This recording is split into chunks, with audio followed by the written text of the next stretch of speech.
Welcome to today's deep dive. You're ready to explore some of the hidden depths of Spirited Away. Absolutely. Always down for a good deep dive. This is one of those films that really rewards a closer look. Yeah.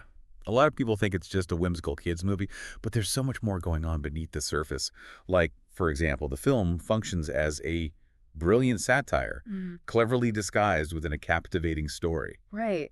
And it's interesting because that satirical element is something that really resonated with audiences worldwide, even though it's specifically targeted at Japanese society. Yeah, we've got a ton of sources here that dissect the film, and one thing that keeps popping up is how Miyazaki uses satire to critique Japanese society, particularly the entertainment industry. Yeah, and I mean, Miyazaki has been very vocal about his views on the commercialization of art, you know? Right. So Spirited Away is, in many ways, his commentary on the often absurd and exploitative nature of the industry. All right, so let's dive into some specifics right from the start. The film throws us into this strange and unsettling world. Like, for example, Chihiro's parents turn into pigs. What's the satirical angle there? I mean, think about it. The parents are instantly drawn to this feast of food indulging without any thought or consequence. Right. It's a pretty clear jab at unchecked consumerism, almost like Miyazaki is saying, look, this is what happens when you're driven by pure greed. Yeah.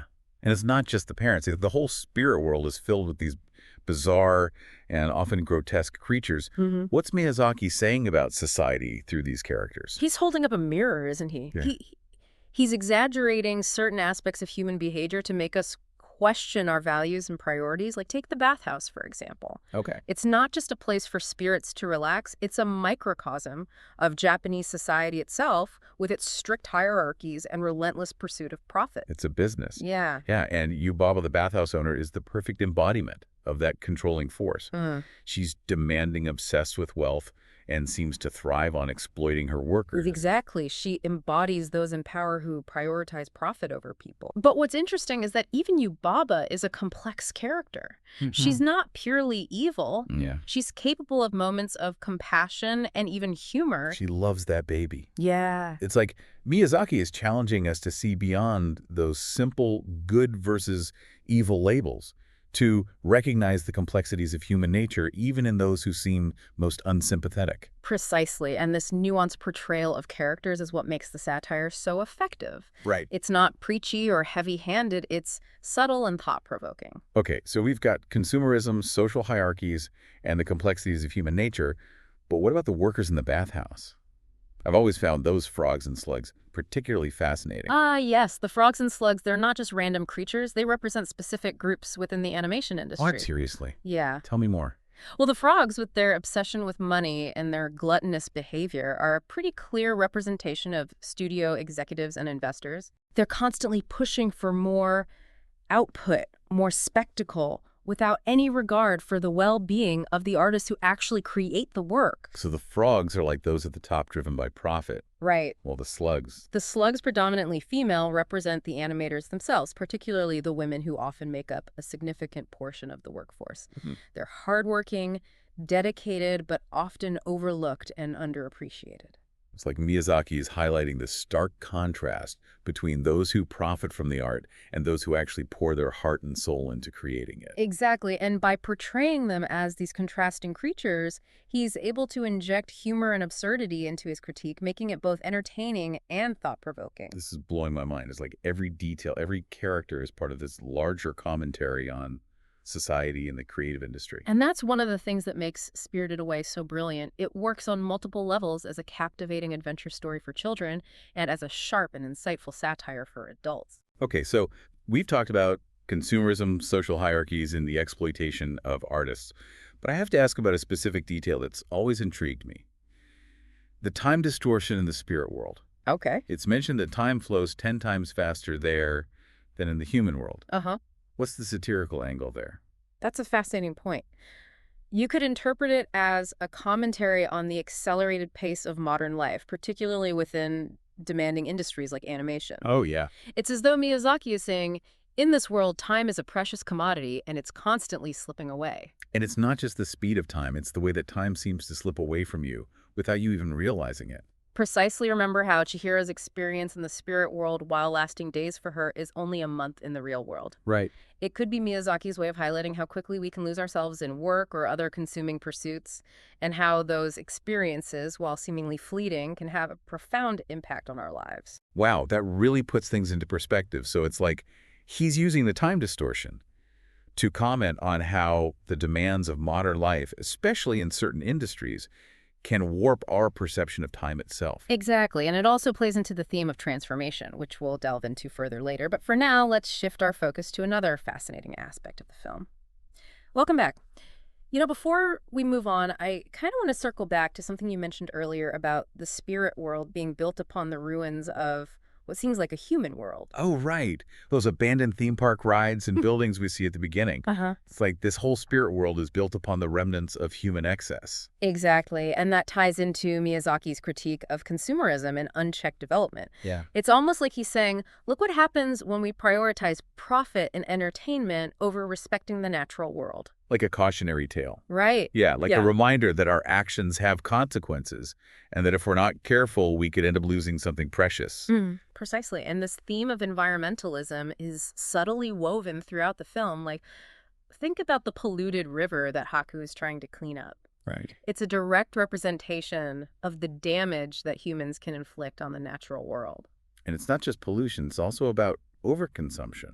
Yeah. Like, remember how Chihiro's parents turned into pigs after gorging themselves on that feast? Oh, yeah. It's a pretty clear metaphor for how unchecked greed can literally transform us into something monstrous. It's a powerful image, isn't it? And it speaks to the idea that we need to be mindful of our impact on the world around us, both in terms of our consumption and our treatment of the environment. So Miyazaki is using satire to critique not just the entertainment industry, but also broader societal issues like environmentalism and consumerism. It's amazing how he weaves these messages into a story that's still so engaging and entertaining. It's a testament to his skill as a storyteller. He understands that satire is most effective when it's subtle and thought-provoking, when it makes you laugh and think at the same time. All right, let's shift gears a bit and talk about some of the more specific examples of satire in the film. One that always stands out to me is the character of No-Face. He starts off seemingly harmless, but quickly becomes this gluttonous monster consuming everything in his path. What's Miyazaki saying through this character? No-Face is a fascinating case study. He's like a blank slate, a reflection of the desires and anxieties of those around him. Right. At first, he seems innocent, even helpful. But as he's exposed to the greed and corruption of the bathhouse, he becomes a symbol of unchecked consumerism, literally consuming everything and everyone in his path. It's like he represents the emptiness that comes with constantly chasing material possessions and external validation. Yeah, exactly. He's a cautionary tale about the dangers of losing yourself in the pursuit of things that ultimately don't bring true happiness or fulfillment. And what about the way No-Face uses gold to manipulate those around him? It's like a commentary on the corrupting power of wealth. Absolutely. Miyazaki's highlighting how money can distort relationships, creating a system where people are valued for what they have rather than who they are. And this ties back to the theme of social hierarchy that we talked about earlier. Uh-huh. The bathhouse, with its strict rules and emphasis on status, is a perfect microcosm of that system. Precisely. And No-Face's journey through the bathhouse exposes the absurdity of that system, showing how it can corrupt even the most innocent of spirits. So we've got consumerism, environmentalism, the corrupting power of wealth. It's amazing how many layers of satire are packed into this seemingly simple children's film. And we haven't even touched on the more subtle forms of satire, like the way Miyazaki pokes fun at traditional Japanese folklore and mythology. Oh, right. Like how the river spirit isn't this majestic, ethereal being, but rather a giant, stinky blob covered in trash. Yeah.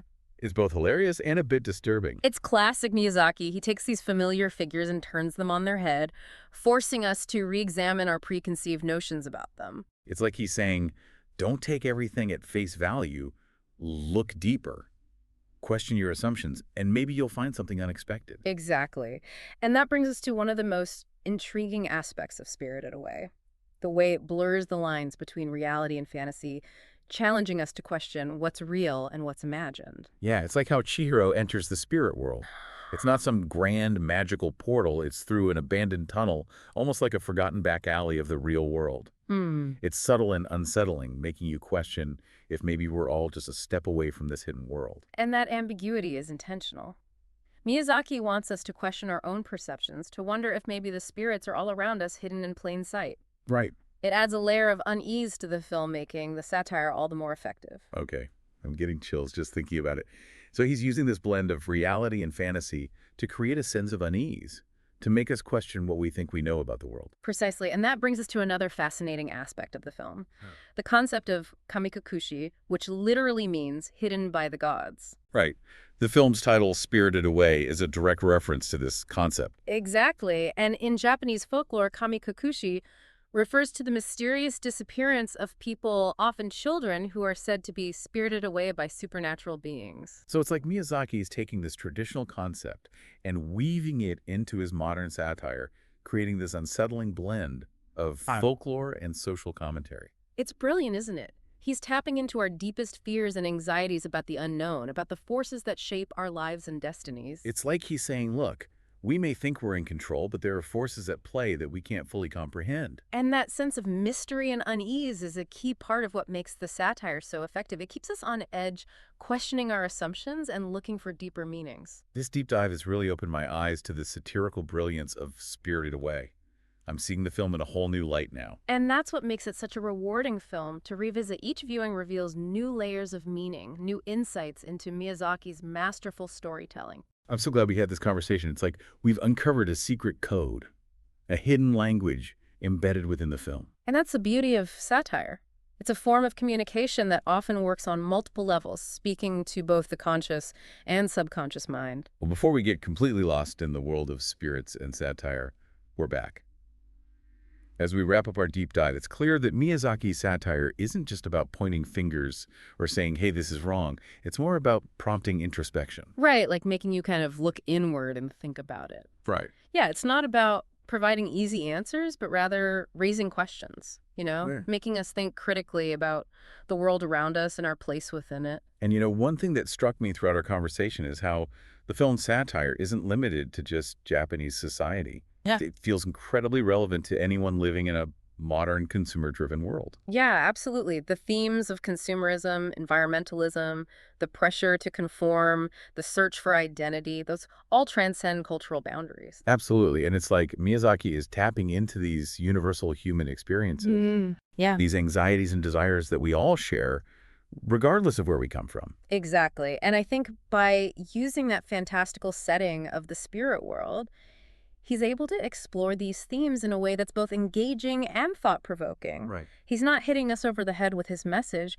He's inviting us to reflect, to draw our own conclusions. Right. And thinking back on all the characters and their journeys, I'm struck by how many of them are searching for something. Yeah. Like Chihiro is searching for her identity. Uh-huh. Haku is searching for his freedom. Yeah. And No Face is searching for, well, it's not entirely clear what he's searching for. Right. It's clear he's desperately seeking something to fill the void within him. He wants something. Yeah. And it's almost like they're all lost in this labyrinth of modern life. Yeah. Trying to find their way back to something authentic, something real. Uh-huh. And that resonates with us, doesn't it? Yeah. We all feel that sense of searching at times, that yearning for something more. Yeah, I think so. And, the film doesn't offer any easy answers or simple solutions. No. It's messy and complex, just like real life. Yeah, exactly. It's not about finding a magical solution, but rather about the process of searching itself. Right. About the journey of self-discovery and growth. And maybe that's the most powerful message of all. Right. That even in a world that can feel overwhelming and absurd, there's still hope, still the possibility of finding meaning and connection. Yeah. And maybe the key is remembering those core values like compassion, empathy, the courage to stay true to yourself, even when surrounded by forces that are trying to pull you in different directions. It's like Miyazaki is reminding us that we have the power to choose our own path, to resist the allure of consumerism, to challenge those in power, and to fight for a world that's more just and sustainable. And I like how the ending of the film is ambiguous. Yeah. It leaves us with more questions than answers, but it's also a testament to the power of open-ended storytelling. Like, it invites us to continue the conversation, to keep questioning, keep searching, and to find our own meaning within the film's rich tapestry of satire and symbolism. Well, folks, we've reached the end of our deep dive into Spirited Away. It's been an incredible journey exploring the film's satirical layers and uncovering the hidden messages embedded within this seemingly simple story. I hope this conversation has encouraged you to rewatch Spirited Away with fresh eyes, Yeah. to appreciate its depth and complexity, and to consider how its themes resonate with your own life. And who knows, maybe you'll even discover your own interpretations, your own hidden meanings within the film. That's the beauty of great art. It keeps on giving, sparking new conversations and insights long after the credits roll. That's right. Thanks for joining us on the Deep Dive.